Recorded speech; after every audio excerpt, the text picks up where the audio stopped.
Welcome to FYI, the Four-Year Innovation Podcast.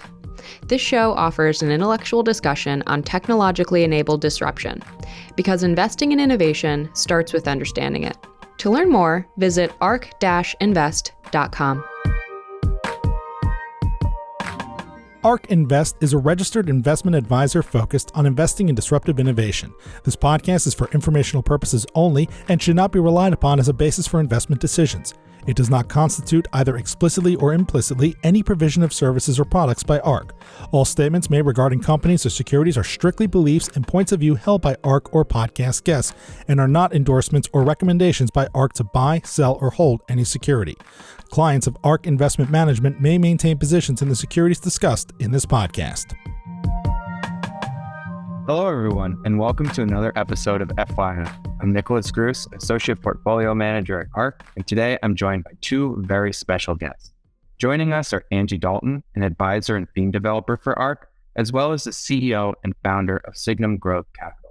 Additionally, we have Jan Raz Friedman, founder and CEO of Supersocial, the leading development, publishing, and technology company focused on next-generation gaming platforms. Jan, why don't we kick it over to you, and if you could give us a bit more about your background, that would be great. Thanks for inviting me. So I'm an entrepreneur, first and foremost. I'm a company builder and a repeat founder. Some of the companies I started before Supersocial have been Kano, a computer company, Sosu, a robotics company, Kodo, an interactive VR company. And all of those kind of really set me on a journey over the past 10 years of seeing the evolution of, gaming and virtual world, especially with younger demographics and how it really becomes next generation social experiences on the internet. And so ultimately that propelled me to start Supersocial in June 2020 at the beginning of COVID. What a better thing to do at the beginning of COVID than start a new company, fully remote. And so, as you kind of correctly described Supersocial as the leading development, production, and technology company that really focuses on the next generation of the internet. A big part of that is game, but really it's about the virtual world that are becoming the next frontier of where people of all ages will be spending their time, we believe, in the coming decades. And that's what we started the company for, to really build a powerhouse that helps bring billions of people into this new frontier in the next 10 to 20 years. So I have a follow-up question on Supersocial itself, because when we first met, there was kind of this mix-up. I kept describing it as a gaming studio, and you politely corrected me and said, no, we're much more than that. So can you just describe how Supersocial is different from a traditional gaming studio that many of these listeners are familiar with? It's kind of connects directly to what I've described a couple of minutes ago, which is if you look at what happened over the past 10, 15 years, gaming has continued to be a key content ecosystem that people started to build more games in multiple different places and devices, right? There's still like web games, PC games, mobile games, of course, console games. All of those categories continue to evolve alongside the devices that have evolved, next generation consoles, et cetera, et cetera. And we believe that mobile gaming per se, PC gaming, console gaming will continue to grow as a category of quote unquote video games. But what we've seen over the past 10 years, which again is why it played such a key role for us in starting Supersocial, was that virtual worlds in 3D is really gradually becoming the next evolution of the consumer internet.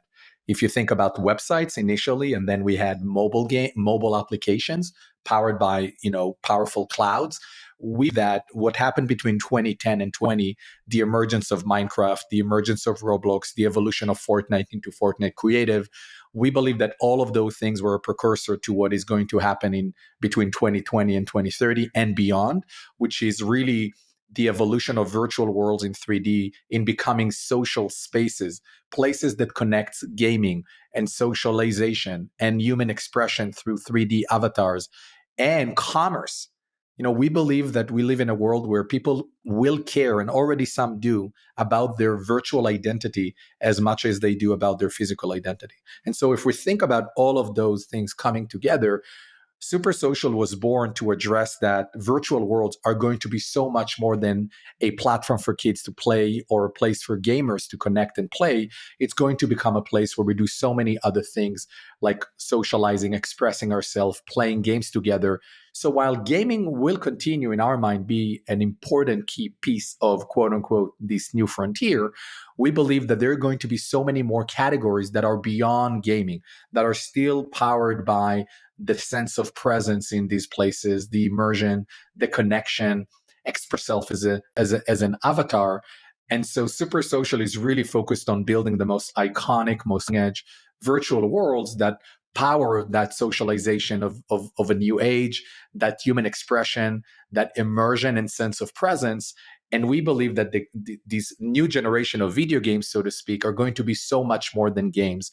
And so what we're excited about is really redefining what a video game is and evolving it from what it is today, which will continue on its track, but showing that gamified virtual worlds are going to be places where people will spend a considerable amount of time. And I think that's what we set out to do, building that future, which at the moment is kind of a bit wacky to see clearly. So you're really capitalizing on kind of the newest trends within gaming, which is taking gaming from just, as you mentioned, kind of just gameplay and moving it more into this space of the metaverse, virtual world, socialization, which I think is really fascinating. So I'm curious, what platforms are you working with today? And, what is your outlook for kind of this space going forward? Like, where is all of this headed? You're in the weeds, you're building on a number of different platforms, or going to be, hint, hint. And so I'm just, really curious about kind of your take and how you see this all evolving. Gaming at the moment, or playing games online, is still a big part of when we think about virtual world. It's still very much a large part of that. But I think what's really being redefined is that video games always sounded like something kids do in their leisure time, or people who are, I don't know, older, but are still like quote unquote gamers. And I think what's happening now is that we are helping to redefine who is the audience of these video games. I know there are several billion people that are playing video games. I think what people are going to start doing in those type of virtual worlds is going to be not just about play. There's still going to be play, or even better say fun involved, but really crafting a virtual world that people want to spend time, socialize, have fun, play some games, express themselves, immerse themselves in new type of content with new type of brands and new type of IP, and doing it together as friends. I think that's really where we see the biggest evolution.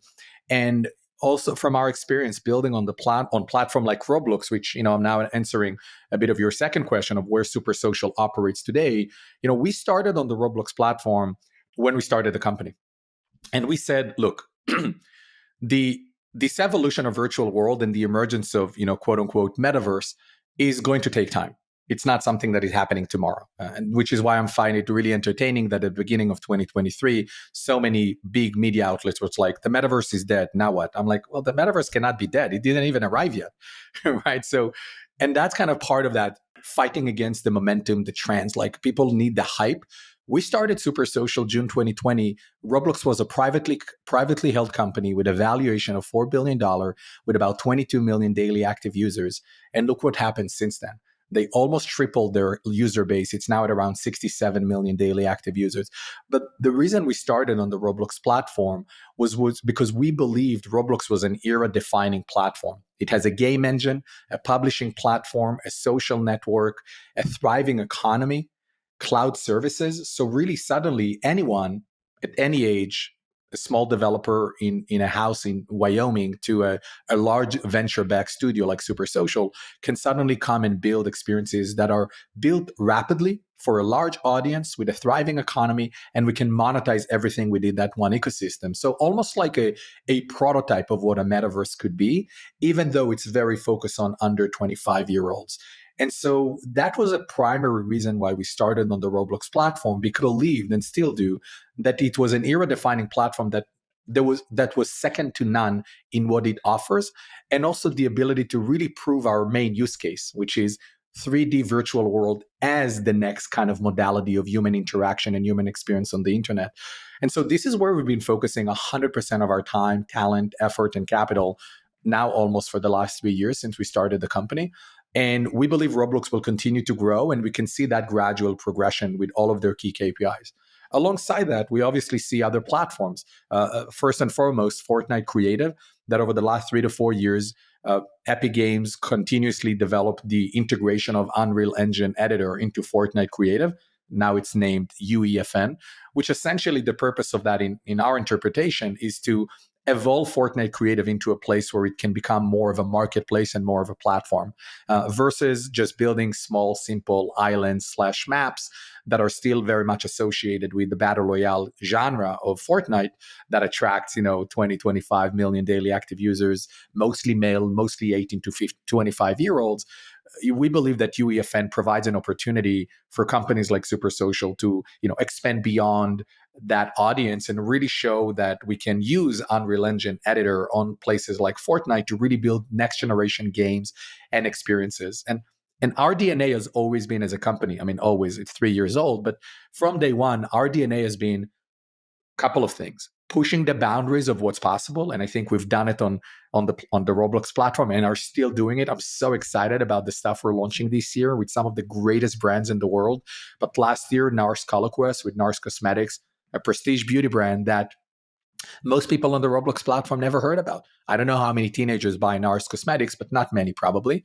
So we took that brand and together with the brands, we built something that within 3 months became the number one branded beauty experience on the Roblox platform and a top 5 general brand world ever built on the Roblox platform from a rating and visitation perspective. And the reason it happened is because that's key to the long-term vision of Super Social, which is we took a brand, we've broken it down to its essence, and we built a game world around it that resonates with the community, which led me to the other piece. If the first piece is pushing the boundaries of what's possible, building for the Roblox of tomorrow, not for the Roblox of yesterday.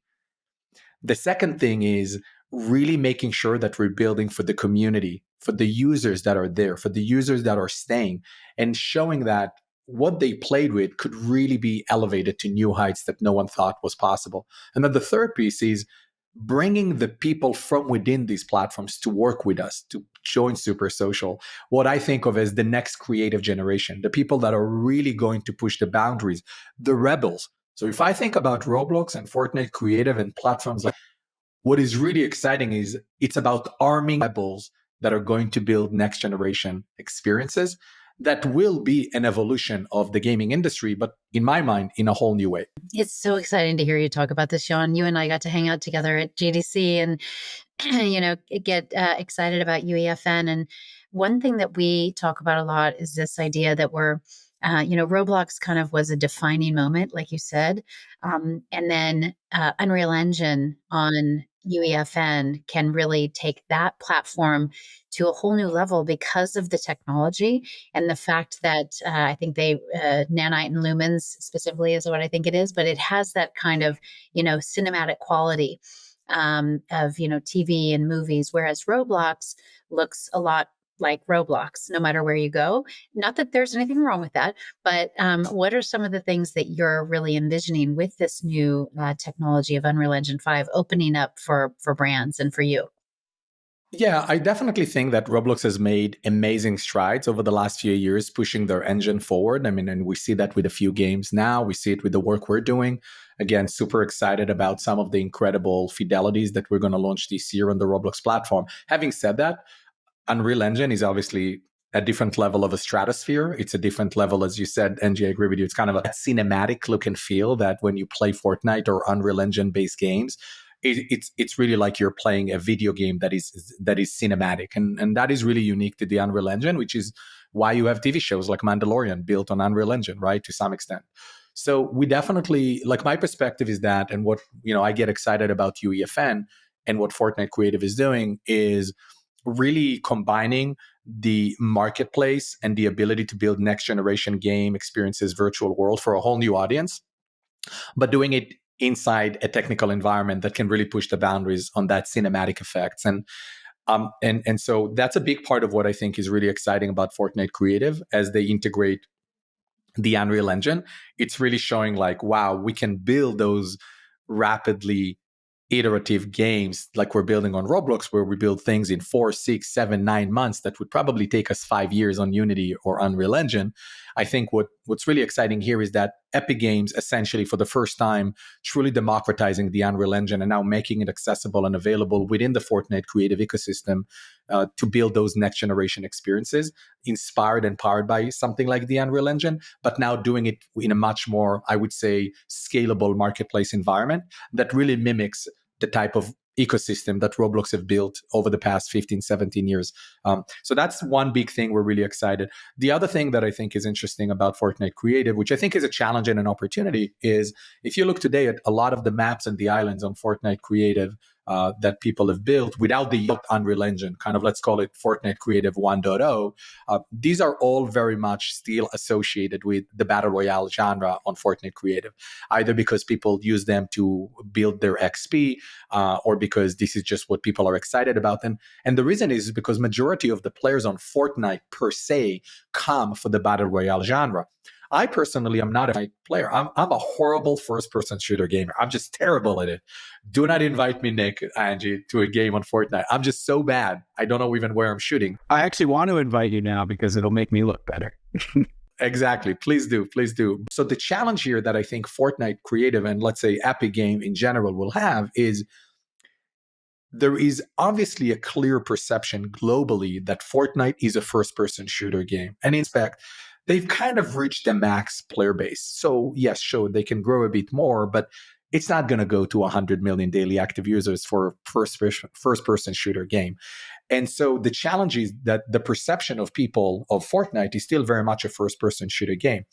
The opportunity is that with the UEFN possibilities or Fortnite Creative 2.0, one can now build completely new, complex, imaginative games that has nothing to do with first-person shooter.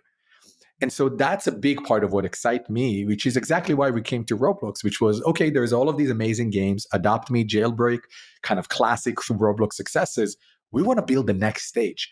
We want to build, as I said earlier, the for the Roblox of tomorrow. And so coming into a platform like Fortnite Creative, this is definitely part of what we're going to care about, should we expand there, which is building for the Fortnite Creative of tomorrow, not for the Fortnite Creative of yesterday. And I think there's such an amazing time over the next 12 to 18 months to rebuild those next generation games and help Epic solidify Fortnite Creative potential marketplace. And again, it takes time. Building a developer ecosystem like Roblox has built over the 15, 17 years with that level of commitment and obsession, almost like a cult, that's going to take time. It's really interesting the way you describe Roblox. My daughter's an 11-year-old dress store owner in Roblox, and she would definitely not consider herself a gamer, and yet she spends most of her free time in Roblox with her friends, hanging out, doing stuff like that. And she would consider people who play Fortnite as gamers. But that whole mentality of we're just here for the social aspect and creation and entrepreneurial kind of spirit that we all have, it's really interesting to see how that will evolve. I remember in the first few months of when Super Social started and we had a little kind of pre-seed round, and I was trying to explain to investors Roblox, because everyone thought like the best case scenario that people understood that Roblox is not a game for kids. It's actually a platform of kids making game for kids. The worst case scenario was people think Roblox is literally a kids. It's an app, it's a game, and it's for kids. So we had to not only take people on the journey of explaining the long-term vision of where we think the category is going, but one of the slides I had was, and I thought it's still very much relevant today, you can think of Roblox as the new internet homepage of a whole new generation. Angie, I bet when your girl gets a phone from you or you give her your iPad, she goes to Roblox. So in a way, Roblox is the homepage of this whole new generation. And Nick, you asked me earlier about the difference not being a gaming studio. This is exactly why. What's happening now, which is so fundamental, this has nothing to do with gaming or technology. What we're seeing when people talk about the metaverse and why I'm excited about virtual world is because it's about human behavior shift. You now have a whole generation that is the first metaverse native generation that for them, the games is almost like accidentally happening. It's really about expression, ownership, participation, socialization. They sit on Discord on the phone while playing on the iPad, and it's all happening at the same time. It's almost like the perfect dream most ideal ever built pretend play. That's kind of the way I think people who are listening to us today should think about Roblox, about Fortnite Creative. It's not about the game. It's about this is a global scaled virtual manifestation of our little village, our little neighborhood. Yeah, it's fascinating to hear you describe it in that way because it's similar to, someone going onto Google, searching, and then being taken to a 2D web page, right? But in Roblox, you have your own search bar. And when you search, it's a 3D virtual experience. So it's its own internet as you speak. And that, I think, is really the correct way to think about this and this trend happening in the space. It's so pivotal. It's so different from what we've been accustomed to because it's there. Like you can access it on any device. It's not device restricted. It's a new form of the internet in its own way. Do you think that we will need to wait for those kids who were kind of raised on Roblox to evolve? Or do you think that we will see, mainstream influencers, streamers? I mean, as I think, I'm on the board of FaZe Clan and I'm very close to the esports world. And I'm thinking about not even gaming oriented influencers and streamers, but just mainstream. Will they come or will it be the Roblox kids growing up? That's probably like the $1 trillion question. I can share my perspective. And my perspective is it's probably a combination of both. I think the most dynamic evolution is going to come from the younger demographic aging up, right? And I think we're looking at a whole generation, below age 20, 22, anyone who essentially was born in 2000. And the reason 2000, by the way, is because when they were 9, 10, 12, Minecraft was launched. So Minecraft was really the first precursor, the inflection point of virtual worlds becoming a place of creativity, socialization, and so on and so forth. And so I think that generation definitely is going to be, in my mind, as a metaverse native generation. That's the generation that is push the boundaries of the internet as they age up. And there will be companies like Super Social that are building experiences and worlds for that audience as they mature and evolve and expect something that is similar to their avatar expression and interaction when they were playing Minecraft or Roblox when they were 8, 10, 12. So I think that's definitely, I would say, the more dominant vector of impact. However, I do think that in a more challenging manner, anyone above age 20, 25, which is also, funnily enough, the people you need to explain the metaverse to, because anyone below 20 lives in the metaverse already to some extent, right? You don't need to explain to your 11-year-old girl, Angie, like, oh, this metaverse, you can like express yourself and you can purchase stuff. She's like, Mom, what are you talking about? I've been doing it since I'm 5. By that point, she has my thumb on the iPad and she's buying more Robux. Exactly, right? And what's beautiful is like they're learning about economy. They're learning about purchasing and selling. It's like, I don't think people understand the impact that Roblox has on people's brain. They live in a virtual economy. I mean, literally. So that wasn't available to us. And they're doing it while socializing with their friends and so on and so forth. So, however, going back to the older demographics, look, because at the moment, virtual worlds are very much about, I think, as technology is evolving, it's very much about still games and playing and having fun. I think older people, like anyone above 25, like an adult with a job and a responsibility, I think are just more busy, have less free time.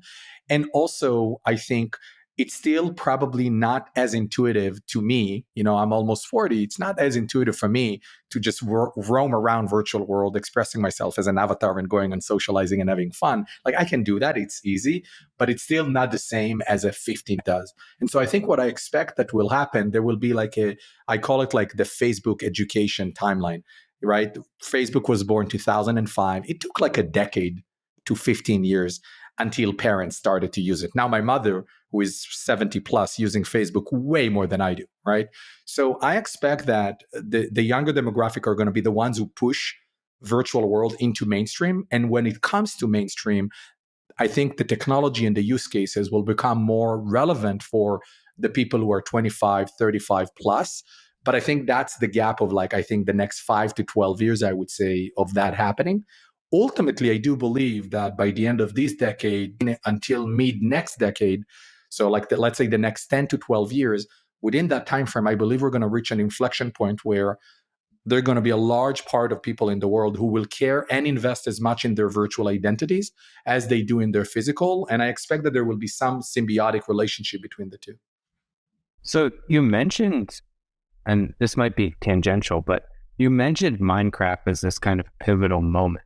Why is Minecraft not in kind of the same stratosphere level as Roblox or, now Fortnite? Like, what did they do wrong? And it's still, an amazing game. They have a ton of users. So it's not a knock to Minecraft, but they don't have this developer ecosystem in the same way that Roblox does. And I'm assuming you have an answer here because you're so entrenched in this space, but it is kind of confusing. Like, where was the misstep in their journey? I might be wrong, but I think it's a feature, not a bug. And what I mean by that is I think it's a intentional strategy from Microsoft to protect and nurture the golden goose that gives them so much with that audience. And I think if I had to make an assumption, and maybe we should invite, the Xbox chief to the podcast next time. But if I had to make a guess, it seems to me just a really core to their strategy of developing franchises. And they've tried that with Minecraft Earth, Minecraft Dungeons. They really went the route of Minecraft as a game. Let's expand it as a franchise and monetize it in new way, like they do with all other franchises that they own. If it's Halo and all the other collection of IP that they own, versus looking at Minecraft as a platform. And so what they haven't done, and again, I think that's intentional, they haven't opened up Minecraft. They haven't turned Minecraft into a platform. They haven't made Minecraft an ecosystem where developers can actually build businesses and build new content and new worlds rather than some community modding that you can have some private servers and so on and so forth. And so, to me, it's less, and I used to think that they're making all the right choices with Minecraft. Like, why are they not going and building a marketplace as an ecosystem of development? And I think I came to realize that probably to Xbox's strategy, Minecraft plays a very specific role as a franchise versus building it as a potential competitor to Roblox and Fortnite. Now, I may well argue, and I would, that under a different owner, Minecraft may have well become a platform or a contender. But I think that's clearly not what I'm seeing with Microsoft over the past decade. That's really interesting.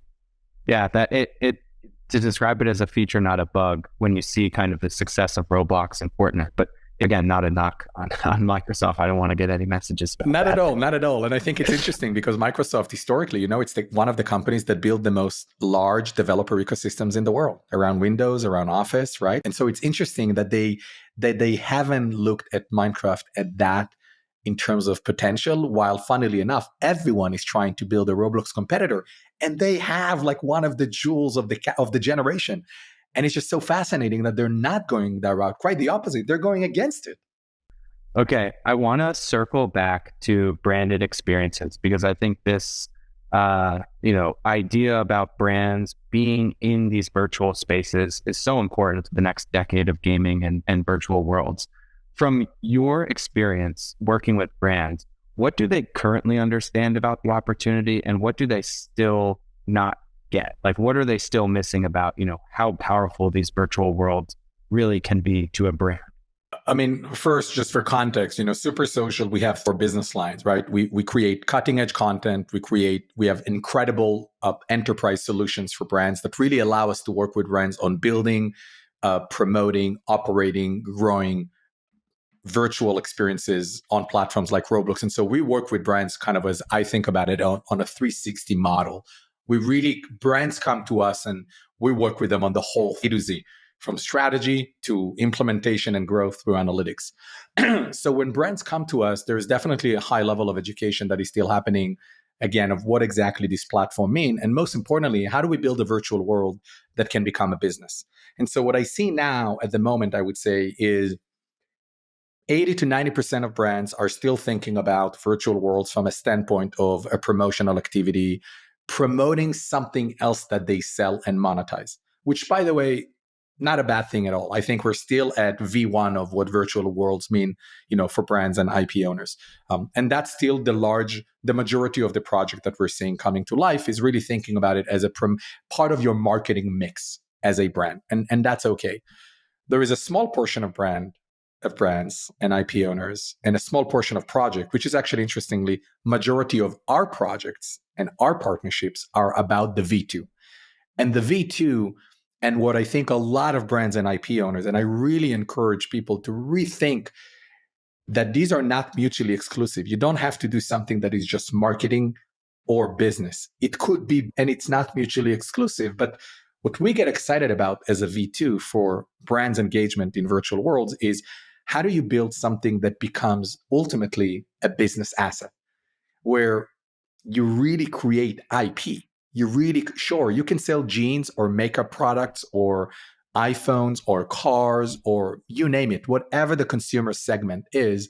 When you think about virtual world and building relationships with the community and the commerce possibilities and the avatar expression and the fact that 1 out of 5 daily Roblox changes their avatar outfits every day. In and of itself, that's about 16, 17, 18 million people.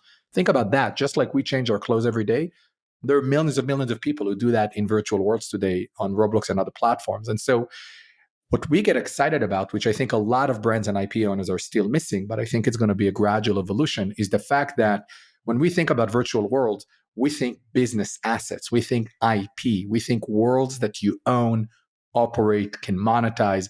And those relationships ultimately will evolve to include integration with IRL experiences, real e-commerce purchases, because these things will come together. As I said, I believe people will care about their virtual identity as much as they do about their real identity, which means people would continue to spend money on buying real products, but they're going to continue and purchase a lot of virtual goods, a lot of virtual products. And so for us, it's how, as a brand, you're really starting to think about what you could mean as a brand for these communities and next generation audiences, but also making sure that you're open and willing to experiment with monetization opportunities, not to the extent that you believe, okay, it will replace my physical product and I'm no longer going to sell Chanel bags in real life. No, for sure, that will to be the dominant revenue stream of a business of that nature. But I believe that the revenue that will be generated and the reason why it's so important to build persistent worlds, not just time-based activations, is because of that opportunity. And I think the brands that will do that the best are the brands that will benefit and will be able to position themselves ahead of the curve and build relationship with quote unquote young people who ultimately can become consumers of their real products while also purchasing their virtual products as well. Yeah, for us, it's always been about authenticity. And when you're describing that, I'm thinking about brands and brands getting their heads around that concept, that it's not about really selling something specific right now. It's about developing an authentic kind of environment. It's almost like their branding campaign has to be 3D live all the time. Can you give us an example? I know you have a lot of brands that you talk about a lot that are doing great things, but could you just give us an example for some of the listeners just to have kind of a vision of this, of a brand example? For sure. So, again, last year, one of our most incredible success stories has been with NARS Cosmetics, where really the idea was, how do we take the brand products, like actual real products that NARS Cosmetics sells, and turn them into an immersive, embedded experience that pushes the boundaries of self-expression in a platform like Roblox. And what we've done, we've created so much innovation, both technically and creatively, inside what was called NARS Color Quest, which is the name of the experience that, again, as I said, in 3 months became the #1 branded virtual world on the Roblox platform, with more than 42 million play sessions, 86% community voting, and so on and so forth. And some of the things we've done, Angie, to your question, is we took real icons, or that kind of the way NARS do their products, and we've turned that into, for example, avatars. So we almost gave a sense of humanity to the product, and we turned avatar that sits in an island that you explore as a player, as a user, and you roam around and you collect different shades in the game that you can then go and unlock new capabilities and outfit the avatar face, which leads me to one of the other innovations we've created with NARS Color Quest, which was what we called Lookbook. We did the first feature on the Roblox platform that allowed players to customize the faces of their avatar in full control with the shades and the colors of the brand. So suddenly we can creatively express who we are, who we want to be, in an unlimited way, inside platform like Roblox. And some of the things we've seen that are happening, we've seen young girls as old as 18, 19, 20 customizing the faces of their avatars in the game and then go offline, buy the makeup product, put it on their face, and then tweet both images of their real face with the makeup colors and their avatar face with the makeup color to match. That's what I'm talking about. That's the symbiotic relationship that I'm talking about, that I think within a decade, that example will be basically happening all the time.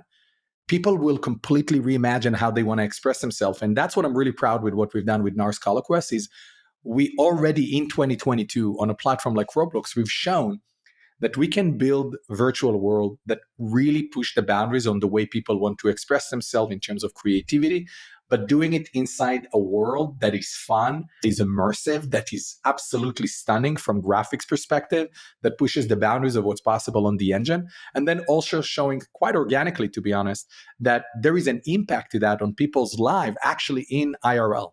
And I think that was really, really, really cool. And to be honest, I think that's a big part of why we've seen such an amazing amount of world-class brands from multiple different consumer segments who, wanted to work and are now working with Super Social because they want to push the boundaries. They want to build a business asset. They want to be the pioneers of 2023 and beyond, and showing that they can bring their brand, whatever they're selling, to that new frontier. Angie, to your point, and you nailed it, in an authentic way. It's just so interesting to think about, all those, players that didn't have any idea who NARS was. And now we're at a point where the actual shades are almost skins, right? I mean, they've branded the shades as skins. That's pretty mind-blowing if you think about it. And the colors are identical. I mean, you would not imagine the amount of time that our teams, the NARS team and Super Social, worked on really nailing the shades, the colors, and it's so beautiful. And there's a lot of links. Like there's videos. There's been millions of videos generated by users inside NARS ColorQuest on YouTube on their own, just basically sharing what they're doing, sharing their experience. And this is why at the moment, fashion, beauty are two of the most active categories of brands in virtual worlds, because it's about that expression. And Angie, you have an 11-year-old, so you know that, right? Like the ability to freely express yourself without limitations. And that's why for them, I think for this new generation, virtual world are essentially not a mimic of real life. It's a whole different frontier. Because in real life, I'm Jan, I'm now wearing this. In the metaverse, anyone. Angie, you asked me one time, I think on your podcast, you asked me like how many people are going to be in the metaverse. And the answer I gave you was, I think about 100 billion. And you're like, wait, what? How did you get to 100 billion? And the reason is because exactly, because I think 10 years from now, the world population will be 9 billion people or something like that. Each person that will be living in virtual world can have 3, 5, 10 different identities because we can, and we can be anyone we want. And then we can select which one relates to our physical identity, and we can integrate. And when you think about that and the ramification of commerce, when you think about the ramification of what type of products people or companies will build once they learn what people want in virtual worlds, when you think about how more rapid it is to experiment and prototype in a virtual world or in a digital twin, like what people actually want to do, and predict that to inform decision-making on what products and services you build, that's where I think talking about virtual world takes a whole different meaning that we're not even touching. And why, Nick, I've mentioned earlier, why it's so much more than gaming. I mean, it is. And just hearing you describe this branded experience, one thing that I think most investors or just gaming enthusiasts think about Roblox when they hear it is user-generated content. But when you talk about it from a brand perspective, you're talking about user-generated advertising, user-generated branding that then moves off the platform and is then amplified by these social media posts as you describe, right? Showing your Roblox avatar next to your real, cute, like that is so important for a brand to have all of these YouTube videos that these young gamers are creating, showing them being inside these branded experiences. Like that goes so far. I feel like it's still not really appreciated that these users are just, they're advertising for you. They're doing the work of an advertising agency. And all you have to do is give them essentially the keys to the kingdom and say, here's an experience, go enjoy it. And then they just take it with them across the internet. And that to me is just like so underappreciated in the story for Roblox, for Fortnite, for Super Social. Like, this is a momentous point in kind of the internet's journey, especially when it comes for advertising and branding.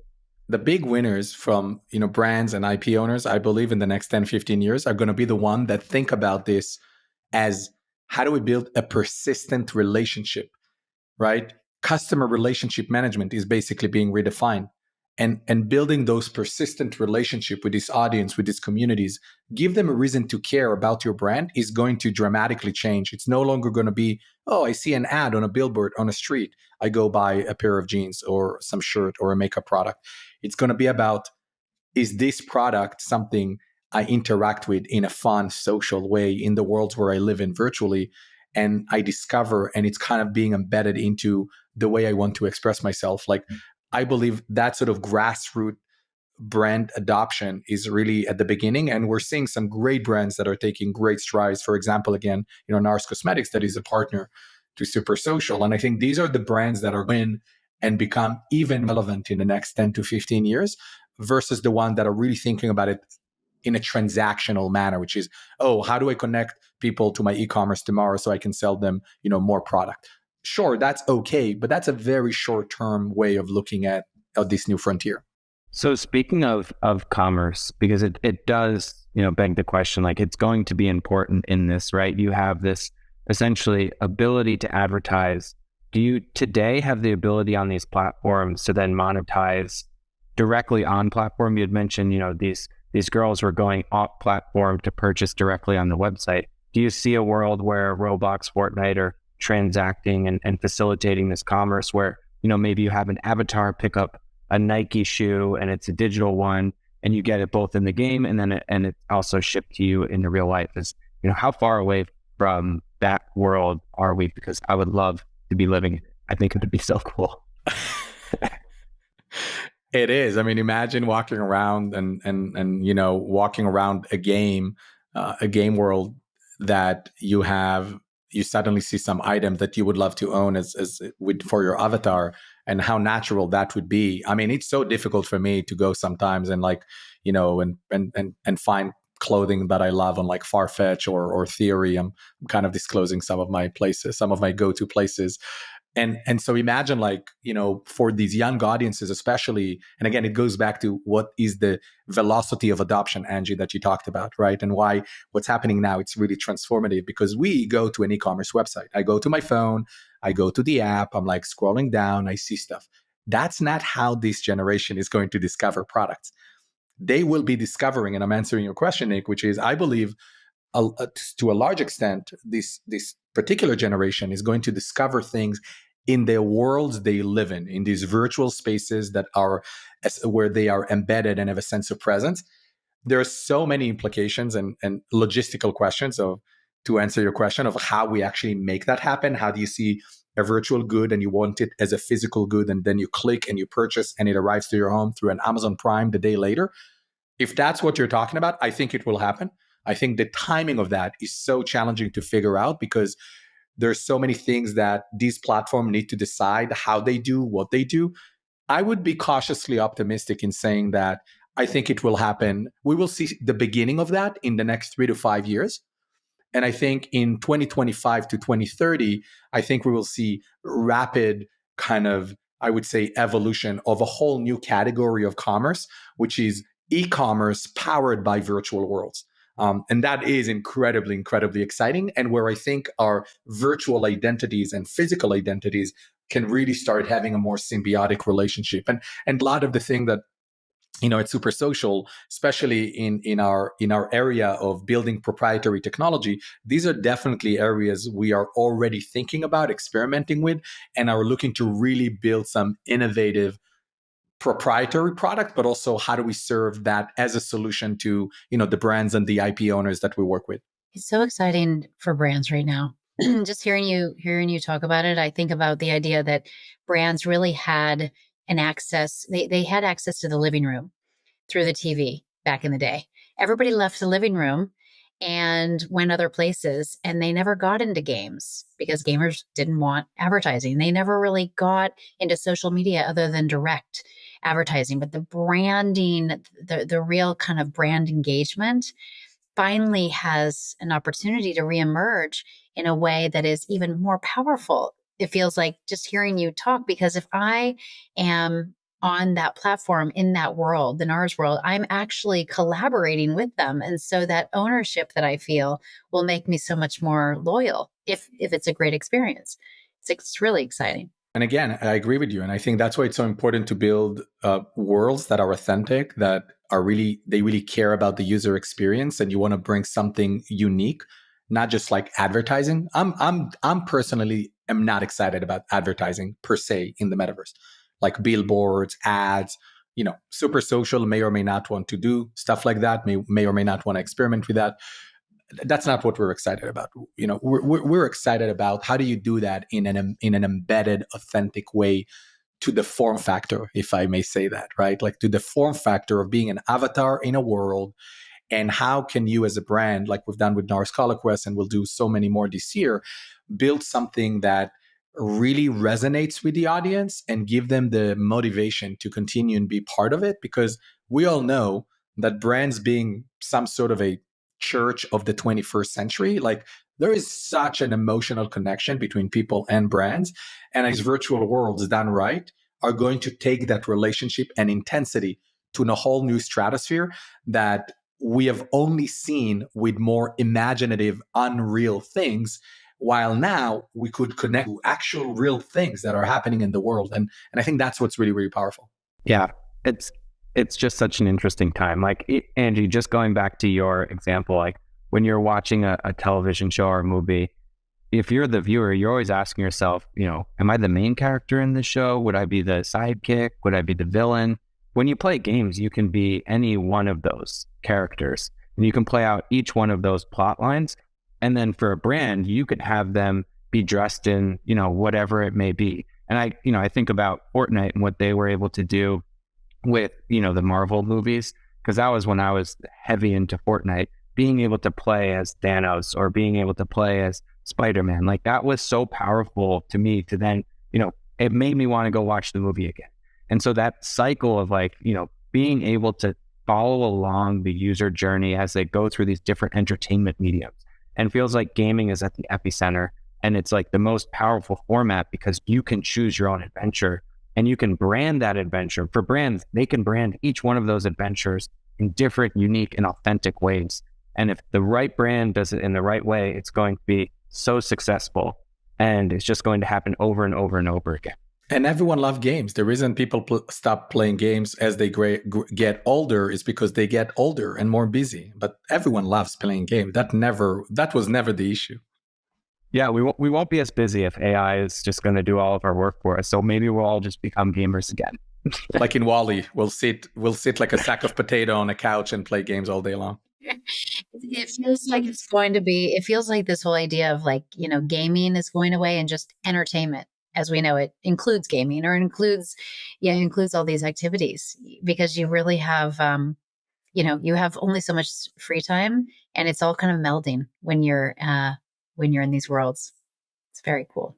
I think we're already due, but we're going to see virtual worlds that are really meshing all of those things together: music, sports, social experiences, concerts, movies. Like watching a movie, sitting inside a virtual cinema that is part of a social world. Like it will extend what we do and what's possible in real life. I don't think it will replace. And that's a big part of what people are fearing, is like virtual worlds will replace our life. I mean, unless you live in a Ready Player One world where in 2049, Columbus is a rack of a place. I happen to live in Columbus, so I'm planning for it to be more nice than that. But unless you live in a ruined world, you don't want to look at virtual world from a point of view of escapism. You want to look at virtual world from a place of an extension and an elevation of what's possible in real life. And it feels like, we all experienced how this can all play out during COVID, because we were all locked down and everyone became a gamer and everyone was forced to experience these virtual worlds. And now in the last year or so, there's been this rebellion, no, I need sunshine. I have to go back outside. I need to live my life. But those tendencies you picked up during COVID, you're like, no, gaming is really fun. I forgot how much fun I used to have with my friends. And I feel like it brought a lot of people back into the fold. and made them realize, like, one, we're in a different time with gaming. And, we just described all of these new waves of innovations and everything that's happening, but also just how important it is to, socialization on the internet. It's like one of the only ways to like truly connect with people in an immersive way, aside from like Zoom. But even this is a 2D experience. Like we're viewing a 3D world through a 2D screen. But when you're playing gaming, it's just so much more immersive. When you're in those chat lobbies, when you're talking with friends, you feel like they're in the room with you. And, sometimes they are, but, oftentimes they're not. And it's just like such a powerful social experience. It's like social media is dead. Long live the new social media. Because there's nothing social about Instagram, about TikTok, there's nothing social about it. Yeah, I was talking to a video game analyst yesterday, and he said, I don't really know why you care so much about this idea of watching TV and movies inside these gaming experiences, because gamers have been watching Netflix and playing games for a long time. And I said, because that's not social. If I'm sitting there in my daughter's dress store in Roblox, and then, let's say that I occupy the dress store, I invite my friends and we watch a show together. That's what I think is going to be different about this. Yeah. Give me the opportunity to throw some virtual popcorn at the back of my buddy's head. That's what I want while we watch a movie. It's the simple things in life. Okay, well, I think we've hit our mark. Thank you both so much for coming on, Jan and Angie. This has been amazing. I think we've hit on everything I hoped we would, and hopefully the listeners enjoyed this one. I certainly did. So thank you both. Thanks for having me. Thank you, Nick. Thanks, Jan. ARK believes that the information presented is accurate and was obtained from sources that ARK believes to be reliable. However, ARK does not guarantee the accuracy or completeness of any information, and such information may be subject to change without notice from ARK. Historical results are not indications of future results. Certain of the statements contained in this podcast may be statements of future expectations and other forward-looking statements that are based on ARK's current views and assumptions, and involve known and unknown risks and uncertainties that could cause actual results, performance, or events to differ materially from those expressed or implied in such statements.